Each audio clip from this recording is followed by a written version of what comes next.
Olá, boa tarde. A fuga de populações inteiras no Burquina Faso face à ameaça cada vez mais frequente e brutal de grupos terroristas é uma realidade praticamente desconhecida aqui no Ocidente. São grupos jihadistas que olham com desprezo e ameaçam todos os que não seguem o Islão radical que defendem. É o que acontece, por exemplo, com os cristãos. Os Deslocados é um documentário da Fundação Ajuda à Igreja que Sofre que trata este problema e que hoje lhe apresentamos.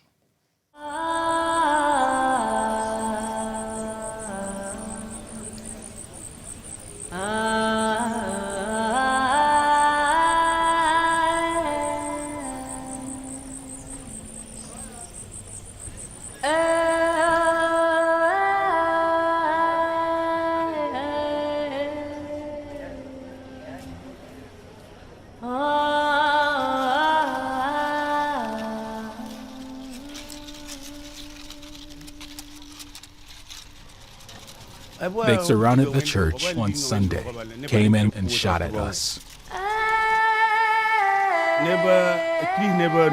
They killed 5 people and the priest.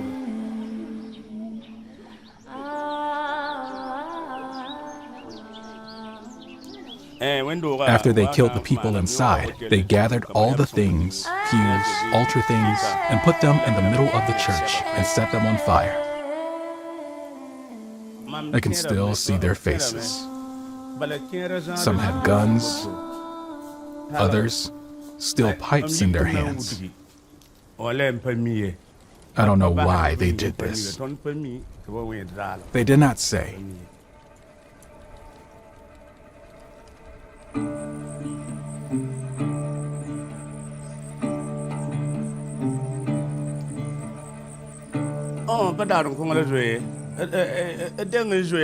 We ran from the church and left the next day.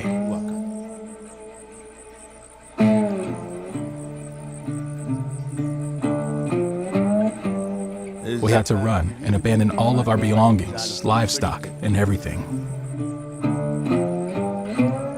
I had to leave 8 cows, 50 goats.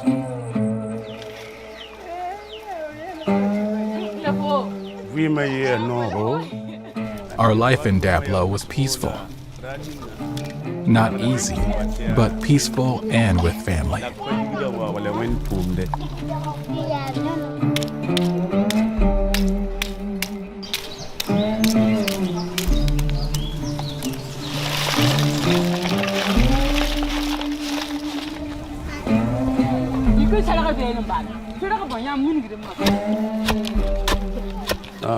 Now we don't have a home or food. Here we don't have any land to farm. Sometimes I can sell some herbal drinks to support my family.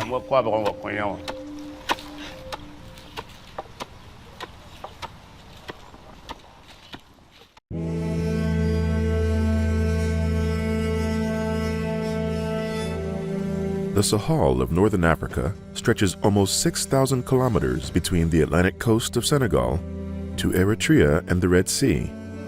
Its intensely hot grasslands, steppes, and shrublands separate the Sahara Desert to the north from the wooded savanna of the south. This vast and barren land is now a front line of crisis. The post-Arab Spring collapse of law and order first provoked the rise of Islamic militancy in the region. Subsequently, the chaos following the fall of Muammar Gaddafi initiated the easy access to weapons. Following al-Qaeda in the Islamic Maghreb's brief seizure of northern Mali in 2012, extremist attacks have grown exponentially. The Sahel has suffered the greatest increase in militant Islamic group activity of any region in Africa.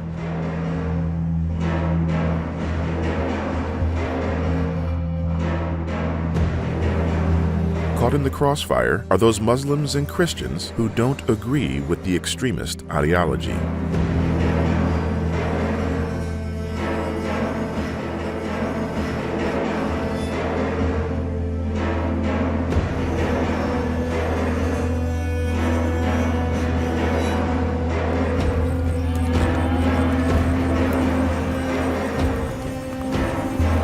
It is very difficult for anyone to define exactly who are the terrorists in Burkina Faso.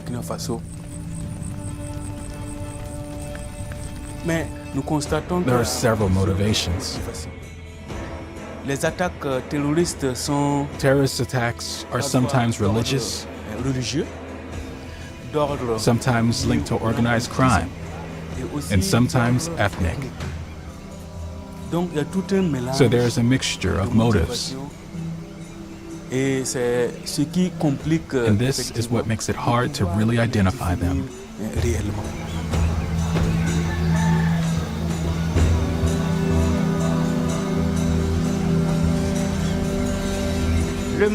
Mali is a landlocked country. Burkina is a landlocked country. Niger is a landlocked country. These people are landlocked within 3 landlocked countries.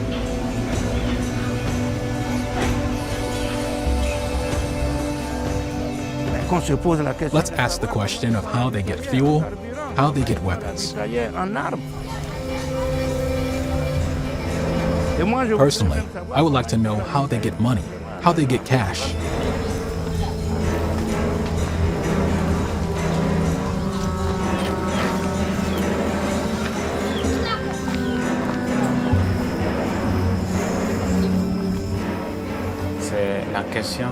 One thing we would like to know is why a man can kill another without qualms. Is it motivated by an ideology? We don't know. Is it an economic issue? We don't know. Is it manipulation? Nothing can be excluded. Indeed, we are trying to figure it out, to check it out in order to actually know. In any case, my guess is that these people are turning against society, turning against politicians. People turn against themselves and against others, and they express their aggression, their violence.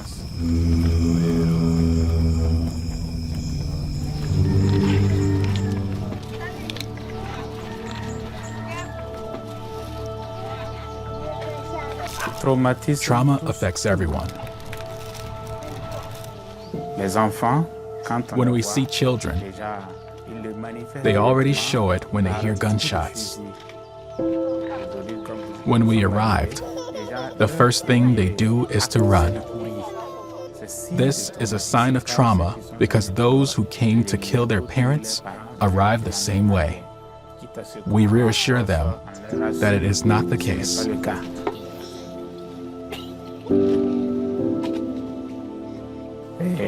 Even the men, everyone is traumatized by these events, by insecurity.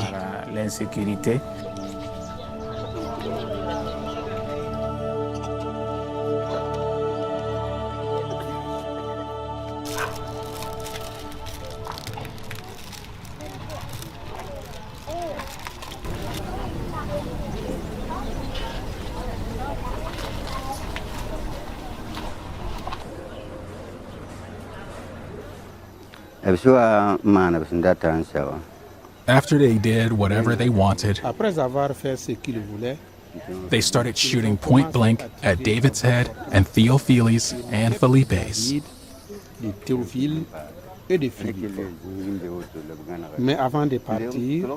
And before leaving, they doused the shop with gasoline and set it on fire. When they left, my wife was the first one to come out from her hiding place. We saw that even the victim's shoes were burnt. We took them away and buried them.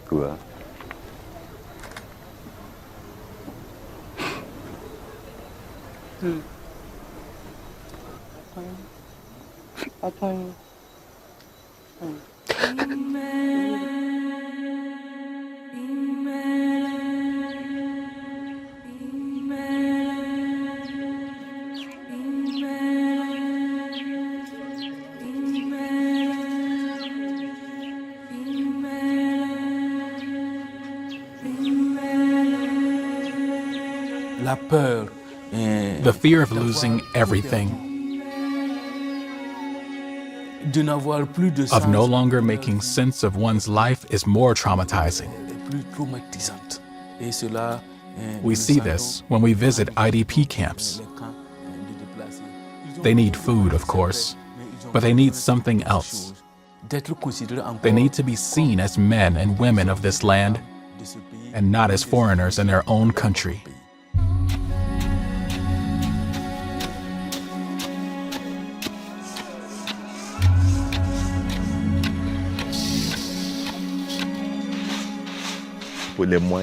To say the least, we can't give houses to everyone or feed everyone. But our human solidarity, our human approach, is our strength. When they flee, IDPs need someone who comes to show them some human warmth. And that is when I show them that the church doesn't forget them. Et là, je pars pour montrer that the church thinks about them, que l'Église pense à eux, that the church is also supportive est solidaire et and suffers from the situation in which they are.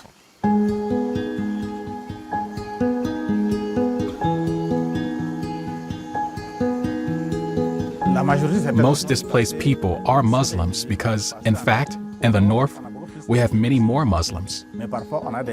But sometimes Christians are among those groups as well. There are several terrorist groups, and often some groups are fundamentally against religion, and those people actually attack Christians.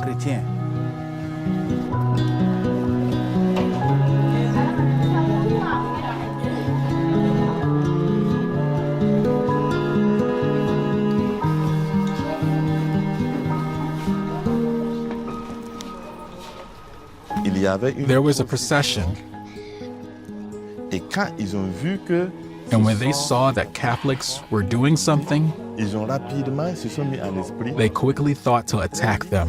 ils sont allés pour les attaquer. Ils ont They removed the retiré, statue of the Virgin Mary. They broke it.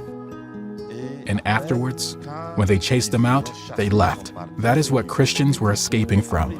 Then they came back for the goats and shot them.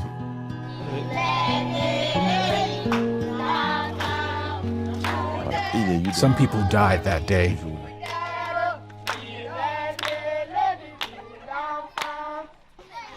Notre Église Our church is being persecuted. persécution. Et le Christ, Christ, the body of Christ, is suffering. Christ told us that in His name, we will be persecuted, that we will be hunted down, that we will be killed, but also that we should keep hope alive to not lose faith.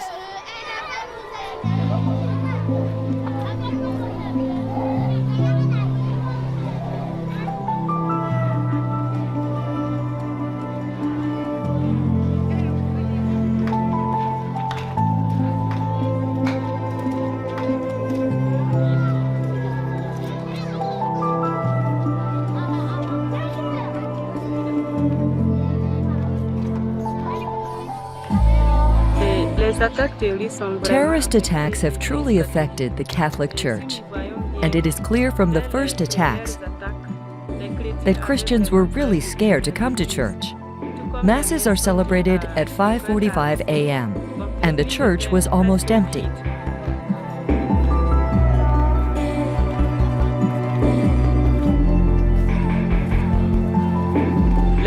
People were scared, and if they saw someone who didn't look familiar, so to speak, people were really scared and noticed it in each other. We've had a lot of cases here. If someone comes in, people will get up and quietly change places. There are many cases in this church.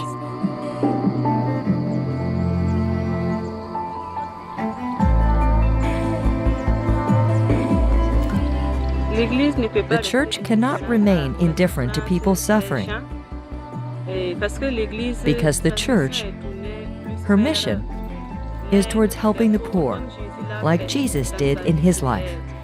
He went from village to village, helping the needy, the marginalized.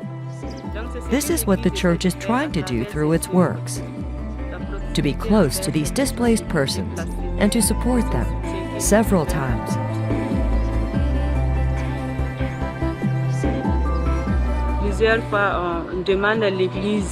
The local church asks people who have clothes they no longer want to wear,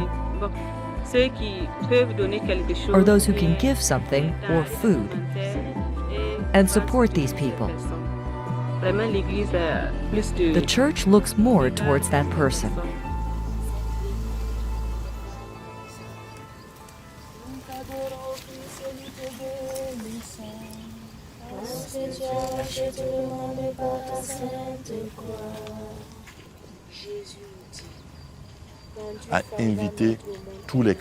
We invite every Christian in the diocese to pray regularly for peace, for the displaced, and also to make donations.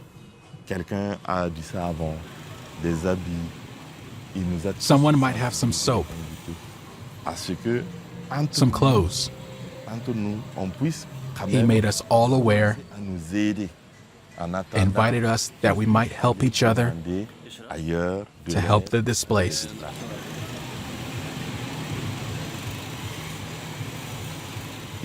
Some displaced people said they won't go back home again. They won't go back home anymore, but they don't have the means to build a house to live in permanently. But if each year we give them the means, the tools, where they are, they will have the opportunity to farm or learn some activities. Instead of going out and beg on the roadside for money, we can also be with them in these activities. I ask to the church in Europe and America how they can support our diocese.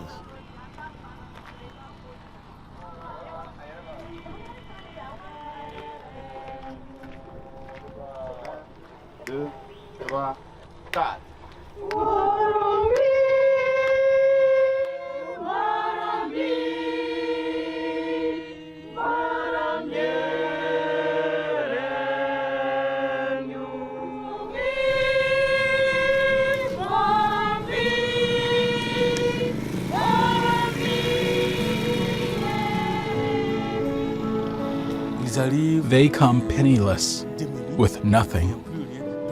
The Christian community will organize itself to give them something to eat and land to live on.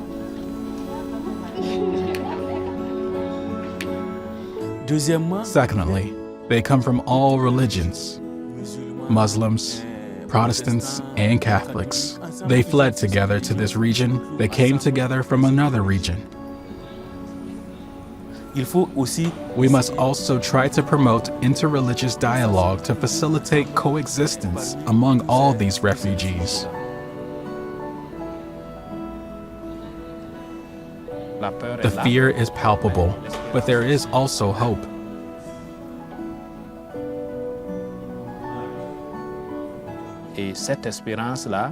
And such hope means that people will find courage to hold on and continue raising awareness. This is one of the actions that the Church is undertaking in this region, to raise public awareness for a better life together.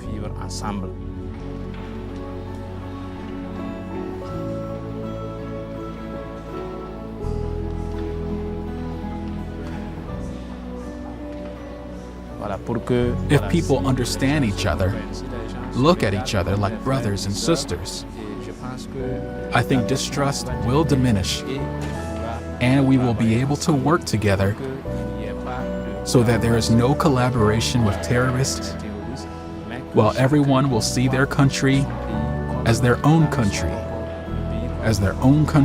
that must be defended, that must be protected, for which they must work for development. People must also be aware of the need of social cohesion.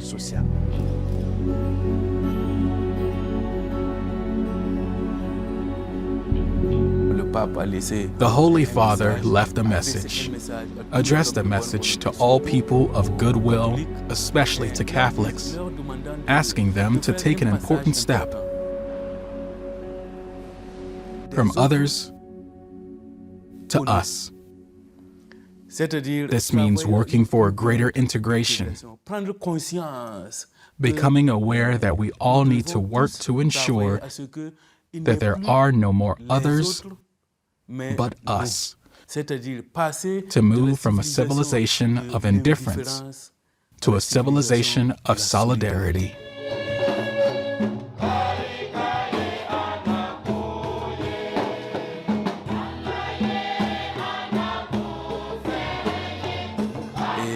And when we look at history, all the wars, even the great wars, ended with dialogue. Christ said not to fight with the sword anymore, nor die by the sword. We must have the courage to sit down and look at the other, even if he doesn't look like me or considers me an enemy. With him as a brother, we can round off the corners and promote coexistence and stop all these deaths who litter the land of Burkina Faso. This hurts me, and I wish these people did not die in vain.